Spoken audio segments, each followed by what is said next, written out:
Hello there, my name is Chicken Sandwich. And Where the welcome heck to the am new I? object show Where called is this Battle place? for Chicken You are at Nuggets. the screening We of have a Battle little for welcome Chicken segment Nugget. here where Isn't that all a chicken nuggets mediocre ass object battling show? for a You did prize say it of was a cinematic chicken masterpiece. nuggets. No the frick A I way did better not. prize than Somebody the wrote a same prize you've stupid seen ass for the script past and 5 years. edited a crappy video, So let's and meet I all had the nothing to contestants, do with the shall we? production of it. Hello, Wait a my minute. name is It Chicken was you, Nugget. wasn't it? Yes, you smartest. You finally found out that it was me who uploaded that shitty video to your channel. Still keeping it up by the way, for historical purposes. Now I will punish you for being such a Jimmy Neutron. You will be forced to watch the whole series of Breadwinners. Not today. My, isn't that the potato from my favorite hit indie animated sketch comedy show, ASDF movie?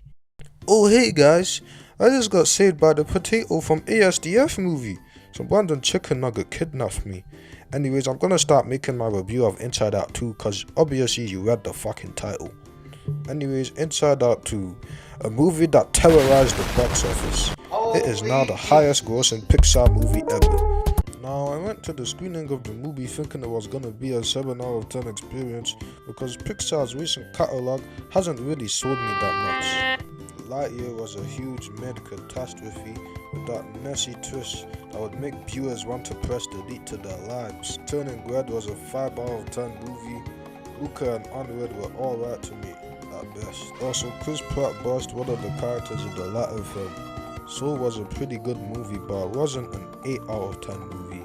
The last 8 out of 10 Pixar movie to me was probably Coco, which says a lot about the company's reputation to me. Everybody thought that Pixar was gonna fumble with Inside Out 2, but apparently the exact opposite happened. At the time I'm writing this, the movie has already beaten Frozen in the box office, making over $1.4 billion in the box office as of the time I'm writing this. Some fucking Avengers Endgame level of success right there. The first Inside Out movie was a great movie, and I have deep nostalgia for it as I saw it in movie theaters all the way back in 2015 when I was 6 years old. Holy shit, 2015 was 9 years ago already, bro. I'm getting old. But yeah, the movie had great characters and storytelling, and as you would expect from a Pixar movie, it had emotionally intense scenes. All the emotions were utilized well in this movie, with my personal favorite being anger. Now I would ramble more about this movie, but this ain't an Inside Out 1 review, so I wouldn't really do that. So I'm gonna try and briefly summarize the plot of Inside Out 2. I'm really not gonna try to explain the whole plot to you cause this video would probably be like 1 hour long.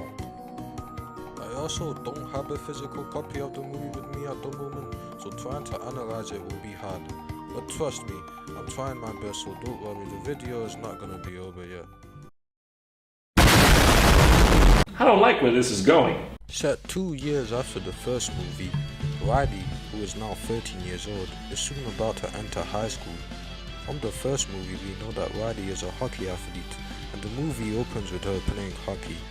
Riley and her best friends get invited to an ice hockey camp, and she wants to join her school team known as the Firehawks. In her mind, a fucking puberty alarm goes off, and workers upgrade the console like it's fucking DLC. 5 new emotions join her head as she is now a teenager. Anxiety, envy, embarrassment, and how the fuck do you pronounce this emotion? And nostalgia. Except nostalgia can't join until another decade or something. Anxiety is the antagonist of the movie, and she controls Riley so that she can fit in with the older players and not her best friends. This shit causes some conflict in the movie. Joy and the other emotions that aren't grouped with anxiety get separated and kidnapped, and so as a leader, Joy guides the other emotions that are with her to find a way to get back to controlling Riley's mind, control, and to stop anxiety from taking control over Riley's sense of self.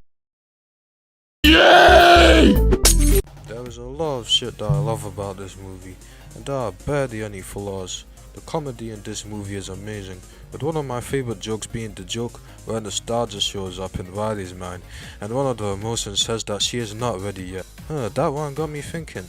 Why is it that me, a 15-year-old, is nostalgic for some shows like Phineas and Ferb, Adventure Time, Gravity Falls? Shut up and get to the point! But yeah, that joke was hilarious. I also like that joke during the scene where the original emotions get kidnapped, where Fear says that there are suppressed emotions. Honestly, the line deliveries in this movie are amazing. and the soundtrack is also good too.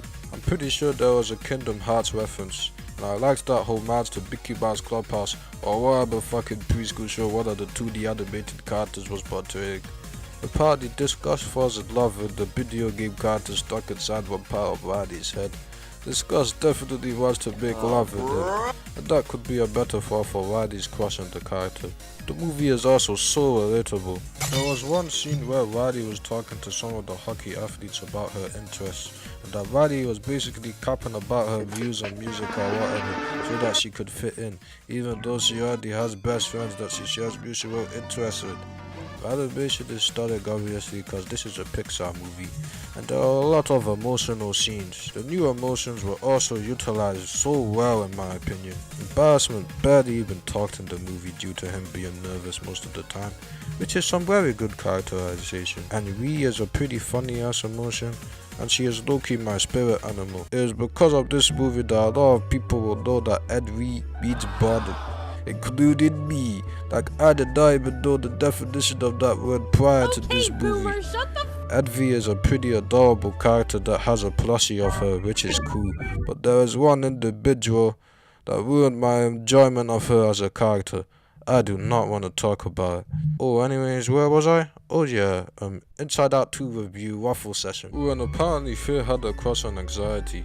The scene where Joy stated that when people grow up, they just don't experience joy that much anymore was so real. Like, that dialogue felt like a dagger to my heart. There was one anxiety attack scene in the movie that was honestly the highlight of the movie in my opinion. And because of that scene, I give the movie a 9 out of 10 instead of an 8 out of 10. The animation was all over the place in that scene in an amazing way, which emphasized the intensity of that scene where Riley thought her team was gonna lose, and out of all the panic or anxiety attack scenes from movies that people have been on about this decade, this has to be the best one due to how realistic the depiction is. The director stated that the scene took over 25 meetings just for it to be approved, and it really shows. You could literally apply the scene to literally anything. The week after the movie dropped, I literally had to do some exams, and let's be honest, this scene was literally playing in my head.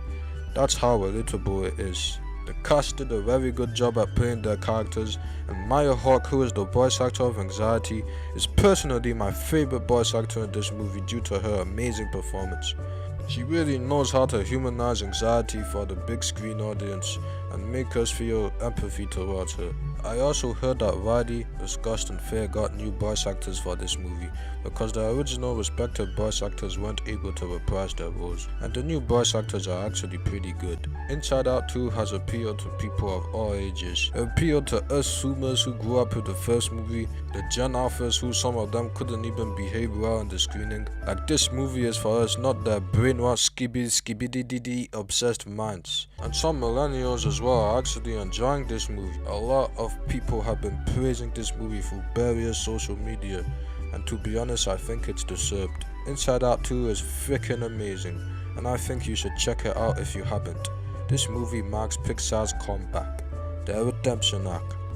Hopefully Pixar will actually use the money they got from the box office of this movie to actually invest in their more original movies that are coming soon, and also the promotion of those upcoming original movies as well. The movie is probably one of my favorite Pixar sequels, and I actually think it's better than Toy Story 3. Also, I previously mentioned that Inside Out 2 made over $1 billion, so Pixar is probably gonna make another sequel. I probably waffled in this video, but that's what I get for reviewing the movie slightly off memory. Watch Gravity Falls Season 1, it's literally on YouTube for free. Oh yeah, and I should get off this movie theater and go back home. Wow, my stupid ass didn't think of that before. My attention span is cooked.